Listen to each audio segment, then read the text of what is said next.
नमस्कार, मोहक रेसिपीजमध्ये सर्वांचं स्वागत. बरेचदा काय होतं की आपल्याला चपाती भाजी खाऊन कंटाळा येतो. चमचमीत पण झटपट बनणारे असं काहीतरी खावंसं वाटतं, तर अशा वेळेस तुम्ही कढी भाजी व जिरा राईस करू शकता. चला तर मग रेसिपीला सुरुवात करूयात. जिरा राईस करण्यासाठी 1 वाटी बासमती तांदूळ लागणार आहेत. ज्या तांदळापासून सुटा भात तयार होतो असाच तांदूळ इथे आपल्याला वापरायचा आहे. तर हे तांदूळ एका बाउलमध्ये काढून घेऊया व एका पाण्याने स्वच्छ धुवून घेऊया. तांदूळ एकदम चोळून धुवायचे नाही, तर हलक्या हाताने धुवून घ्यायचे आहेत. एका पाण्याने तांदूळ स्वच्छ धुवून घेतल्यानंतर यामध्ये थोडंसं पाणी घालून घेऊया व 10 मिनिटासाठी तांदूळ भिजत ठेवून देऊया. खूप जास्त वेळ ही तांदूळ भिजत ठेवायचे नाहीत. 10 मिनिटानंतर तांदूळ एका चाळणीमध्ये निथळत ठेवायचे आहेत. इथे आपण जिरा राईस डायरेक्ट कुकरमध्येच करणार आहोत. त्यासाठी इथे कुकरमध्ये 1 ते 1.5 पळी तूप घालून घेऊया. सॉरी, चमचा. तूप थोडंसं गरम झाल्यानंतर यामध्ये थोडेसे खडे मसाले, 2 मिरे, 2 लवंगा, 2 तमालपत्राची पाने, 1 दालचिनीचा तुकडा, 1 चमचा जिरे घालून सर्व खडे मसाले परतल्यानंतर यामध्ये तांदूळ घालून घेऊया. कुकरमध्ये जिरा राईस केला तर अगदी झटपट तयार होतो व एकदम मऊसूदही बनतो. 2 ते 3 वेळा तांदूळ चांगले परतल्यानंतर यामध्ये ज्या वाटीने आपण 1 वाटी तांदूळ घेतले होते त्याच वाटीने इथे 2 वाट्या गरम पाणी घालून घेऊया. अवघ्या 2 मिनिटांमध्ये पाण्याला एक चांगली उकळी आलेली आहे. आता यामध्ये चवीपुरतं मीठ घालून गॅसची फ्लेम एकदम लो करून कुकरला झाकण लावून 5 मिनिटांसाठी हा भात शिजू देऊया. अशा प्रकारे भात केला तर भात अजिबातही करपत नाही, तसेच तो उतूही जात नाही. भात शिजत आहे तोपर्यंत कढीची तयारी करून घेऊया. ते आपल्याला एक वाटण तयार करावं लागणार आहे. त्यासाठी इथे एका मिक्सरच्या छोट्या भांड्यामध्ये 10 ते 12 लसणाच्या पाकळ्या, थोडीशी कोथिंबीर घालून हे वाटण वाटून घेऊया. भजी म्हणजेच बेसन पिठाचे पकोडे करण्यासाठी इथे एका मोठ्या भांड्यामध्ये 1 वाटी बेसन पीठ घालून घेऊया. यामध्ये चवीपुरतं मीठ, अर्धा चमचा जिरे, पाव चमचा हळद, पाव चमचा हिंग, कोथिंबिरीचं व लसणाचं आपण मगाशी जे वाटण तयार करून घेतलेलं होतं त्यातील 1 चमचा वाटण यामध्ये घालून घेऊया.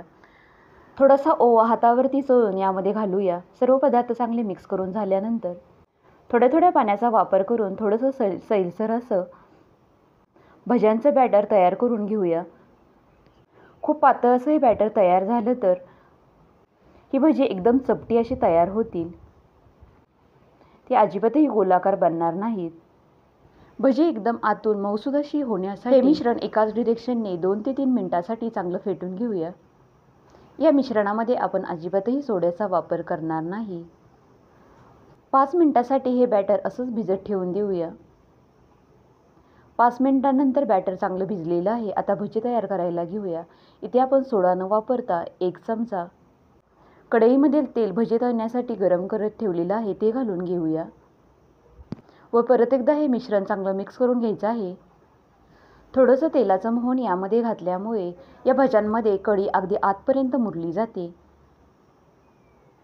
इथे कढईमधील तेल चांगलं गरम झालेलं आहे. यामध्ये एकदम छोट्या छोट्या आकाराची भजी सोडून घेऊया. इथे आपण हे भज्यांचं मिश्रण एकदम जास्त पातळही केलेलं नाही व खूप जास्त घट्टही केलेलं नसल्यामुळे भजी अगदी छान अशा प्रकारे तयार होत आहेत.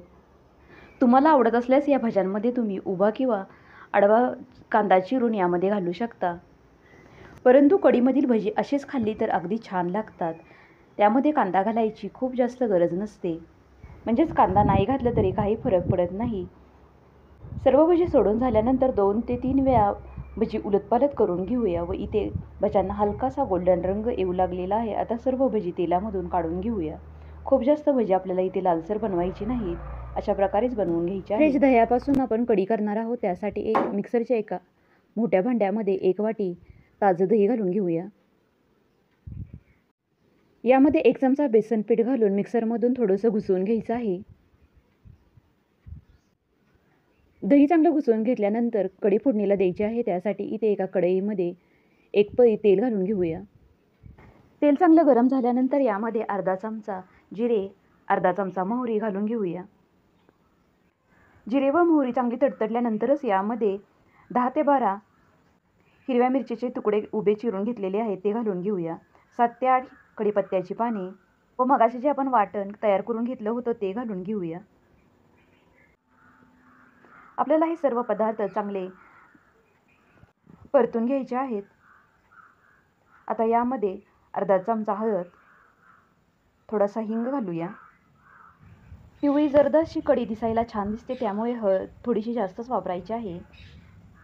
कढई चांगलीच तापलेली आहे व यामध्ये लगेचच ताक सोडलं तर ताक फुटू शकते, त्यामुळे थोडंसं पहिल्यांदा पाणी सोडून घ्यायचं आहे व नंतर ताक घालायचं आहे. तसेच ताक घालायच्या आधीच गॅसची फ्लेम एकदम लो करून घ्यायची आहे. कढी मीडियम किंवा हाय फ्लेमवरती उकळवली तर कढी फुटू शकते, त्यामुळे नेहमी कढी लो फ्लेमवरतीच कढवून घ्यायची आहे, म्हणजेच उकळून घ्यायची आहे. तसेच सगळ्यात शेवटी यामध्ये आपल्याला मीठ वापरायचं आहे. थोडीशी गोडसर अशी कढी खायला छान लागते, त्यामुळे यामध्ये 2 चमचे साखर घालून घेऊया. इथे तुम्ही गोडासाठी साखरेऐवजी गुळही वापरू शकता. कढी फुटू नये यासाठी तुम्हाला फक्त 2च गोष्टी लक्षात ठेवायच्या आहेत की सर्वात शेवटी मीठ वापरायचं आहे व कढी एकदम मंद आचेवरती उकळून घ्यायची आहे. यामध्ये थोडीशी बारीक चिरून घेतलेली कोथिंबीर घालूया. इथे या कढीला आता एक उकळी येऊ लागलेली आहे व तुम्ही इथे पाहू शकता उकळी यायला लागलेली आहे, तरीही आपली कढी अजिबातही फुटलेली नाही. आता यामध्ये सर्वात शेवटी चवीपुरतं मीठ घालून घेऊया. आता यामध्ये तळून घेतलेली सर्वच्या सर्व भजी सोडून घेऊया. 2 मिनिटांसाठी भजी कढीमध्ये उकळू द्यायची आहेत. आपल्याला ही भजी थोडीशी मऊसूद अशी बनवून घ्यायची आहेत. या भज्यांमध्ये कढी चांगली मुरेल इतपतच ही भजी कढीमध्ये उकळून घ्यायची आहेत. खूप जास्त वेळ भजी कढईमध्ये उकळू दिली तर भजी कढीमध्ये विरघळतात व खूप गिजगी अशी बनतात, त्यामुळेच खूप जास्त वेळपर्यंत भजी कढईमध्ये उकळू द्यायची नाहीत. आता इकडे आपला जिरा राईसही तयार झालेला आहे. यावरती थोडीशी बारीक चिरून घेतलेली कोथिंबीर घालून घेऊया. तर अशा प्रकारे कुकरमध्येही अगदी झटपट व चांगला असा जिरा राईस तयार होतो. कोथिंबीर घातल्यानंतर हा राईस चांगला मिक्स करून घेऊया. तर इथे अवघ्या अर्ध्या तासामध्ये कढी पकोडे व जिरा राईस तयार झालेला आहे. हा राईस एकदम मोकळा व मऊसूद असा बनलेला आहे. तर आता जिरा राईस आणि कढी पकोडे सर्व करूया. घरामध्ये कुठलीही भाजी शिल्लक नसेल तर कढी पकोडे एकदम बेस्ट ऑप्शन आहे. कढी सर्व करून घेऊया. या कढीमधील पकोडे म्हणजेच भजी एकदम छान असे भिजले गेलेले आहेत व एकदम मऊसूद असे बनलेले आहेत.